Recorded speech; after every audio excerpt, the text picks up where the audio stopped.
Good Tuesday morning, and thanks for joining us from the Ohio AgNet, the voice you know with the News You Trust studio, sponsored by BASF and Zidua, the most trusted name in herbicides, providing Ohio soybean and corn acres with up to 2 weeks more residual activity and broad-spectrum weed control. I'm Joe Everett. Some storms moved through the area last night and other parts of the Buckeye State, bringing in heavy rain, and it looks like there might be some more rain on the way. We'll have a full forecast update for you shortly.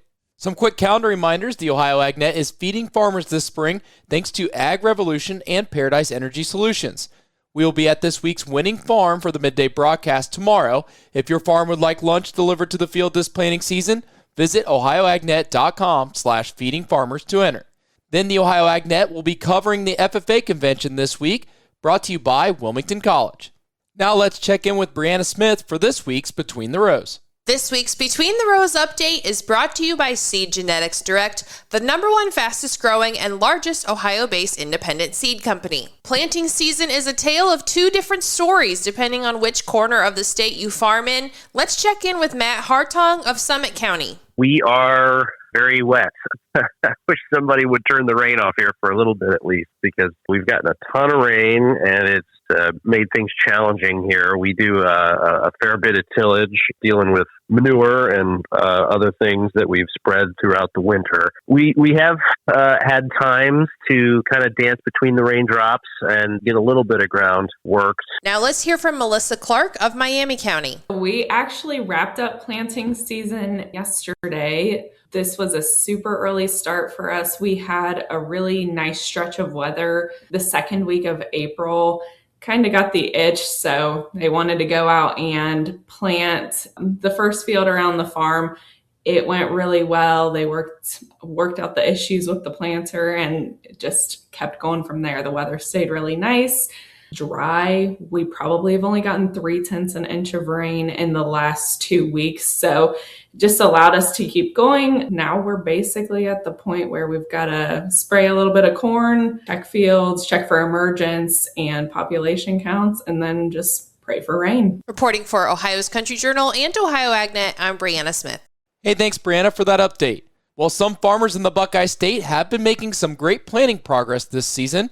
Let's check in on those numbers. The Ohio Crop Progress Report is sponsored by Relentless Ag, every acre at peak performance. Learn more at relentlessag.com. Ohio farmers made solid planting progress last week as field conditions improved, according to the latest USDA Crop Progress Report. Corn planting in Ohio reached 20% as of April 26th. That is up 9% from the previous week and ahead of the 5-year average of 6%. Corn emergence was reported at 3%.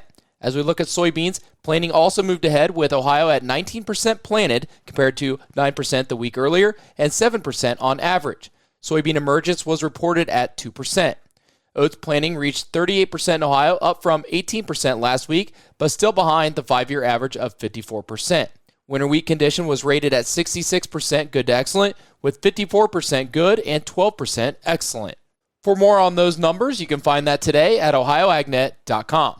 Now we check in for an update from Dusty Sonnenberg on high oleic soybeans. Joining me today is Jeff Magyar, and Jeff is a director with the United Soybean Board, also an Ohio soybean grower. Jeff, let's talk a little bit about the expansion of high oleic soybeans. High oleic, it's providing a premium to the farmer anywhere from 75 cents to $1.25. I know in February, received calls from a couple brokers looking for soybeans, hyalinic soybeans, to go to the New York dairies. We would be the closest supply, but hyalinic can raise milk production 10% when switched out for soybean meal in the dairy cow's diet. And the fact that it's a no-brainer, it's like when you're researching it, some stuff like nitrogen on soybeans. One year it might pay, next year it might, hyalinic soybean oils in a dairy diet greatly increases milk production. So there's not enough to go around. And I know the Checkoff has been working hard to promote the acreage expansion and places that receive it, and it could increase up to 7 million acres, planting acres for the hyalinic soybean. And USB has worked on this probably for 20 years and then invested $136 million. And it's proven that 396, almost $400 million have been received back to the farmer in the form of premiums. Great information, Jeff. Thanks so much for the update and for all your work. Okay, very good. Reporting for the Ohio AgNet, I'm Dusty Sonnenberg. Hey, thanks, Dusty. News now making national headlines. The United States Department of Agriculture is working with the White House and other federal agencies on steps to address sharply higher fertilizer prices that have added pressure to farmers during the spring planting season. Agriculture Secretary Brooke Rollins told lawmakers the USDA is in a daily contact with the White House, Environmental Protection Agency, and the Department of Homeland Security as officials consider short and long-term responses. Rollins said an announcement could come soon. Fertilizer markets have been disrupted by conflict in the Middle East and shipping concerns tied to the Strait of Hormuz, a key route for global nutrient exports. Rising prices for nitrogen products and other inputs have increased production costs for corn, wheat, and other crops. Farm groups have warned that prolonged price increases could further squeeze growers already dealing with lower commodity prices and tighter margins. Analysts say the fertilizer costs are among the most closely watched expenses heading into the 2026 growing season. Now let's take a look at today's weather, which is brought to you by Seed Consultants. Simply better performance online at seedconsultants.com. Here's your forecast. Showers ending fairly quickly today, and we have a little bit of a pause between this and our next round of moisture. I'm Chief Meteorologist Ryan Martin with that Ohio Ag Weather Update. Moisture this morning trying to wind down. Clouds give way to sunshine this afternoon. It'll be relatively short-lived, though, as clouds increase back overnight, probably after midnight, with rain showers developing pre-dawn tomorrow morning. The rain continues then through most of your Wednesday, at least into early and mid-afternoon. I think we can pick up an additional few hundredths to few tenths this morning, and then tonight, tomorrow, probably a quarter to 3/4 of an inch. Behind that second wave of moisture, we turn colder for Thursday with a mix of clouds and sunshine. A few scattered showers Friday, especially central and southern parts of the state, but still chilly. Chilly Saturday, but dry with sunshine. Temperatures moderate Sunday with sunshine. Next week, Monday, scattered showers come back. Also moisture Tuesday night, Wednesday, as well as late week. I'm Ryan Martin. Hey, thanks, Ryan. Stay tuned. We'll have more coming up as the Ohio AgNet continues. Hey farmers, planting season is almost here, and Ohio AgNet wants to bring lunch to your farm. Our Feeding Farmers contest is going statewide, and we'll soon be picking farms across Ohio to receive a visit from the Ohio AgNet and free lunch for your farm family and crew. If you'd like us to stop by, get signed up today. Just visit ohioagnet.com/feedingfarmers to enter. Feeding Farmers is brought to you by Ag Revolution, Paradise Energy Solutions, and the Ohio AgNet. The voice you know with the news you trust. If agriculture is your way of life, you need news you can count on. That's why Ohio farmers turn to Ohio's Country Journal, your source for the latest in crop updates, livestock insights, market trends, and the stories that celebrate country life across our state. Every issue keeps you informed, connected, and ready for what's next in Ohio agriculture. So don't miss a beat. Renew your subscription or sign up today at ocj.com/renew and grow with the publication built for Ohio farm families. That's ocj.com/renew. Welcome back to the Ohio AgNet. I'm Ty Higgins. 12 women leaders in agriculture graduated from the spring session of Women's Communication Boot Camp hosted by the American Farm Bureau. The agricultural leaders, which included Ohioan Caitlin Barton, completed an intensive 4-day course that featured hands-on sessions focused on public speaking, working with media types like myself, and messaging about agriculture. Caitlin joins us for today's featured audio. Caitlin, welcome. Always good to talk to you.